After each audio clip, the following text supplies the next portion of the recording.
How to upload a 1-minute picture story on FB Stories. Facebook allows only 15 seconds for a picture to be posted on your Facebook story. In this tutorial, I will teach you how to extend it to 1 minute or 60 seconds. Step 1. Select a photo on your phone. Step 2. Screenshot the photo. Step 3. Crop the photo to remove unwanted sides. Step 4.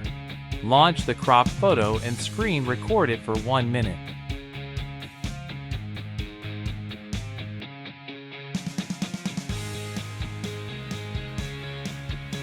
Step 5. Upload the screen-recorded picture to your FB story. Facebook will detect it as a video and will allocate up to 1 minute or 60 seconds for it. You can also add music or any graphics you like. And there you have it. Once again, thanks for watching, and be sure to subscribe to our YouTube channel Ranjan Vlogs. You can also follow us on TikTok and Facebook.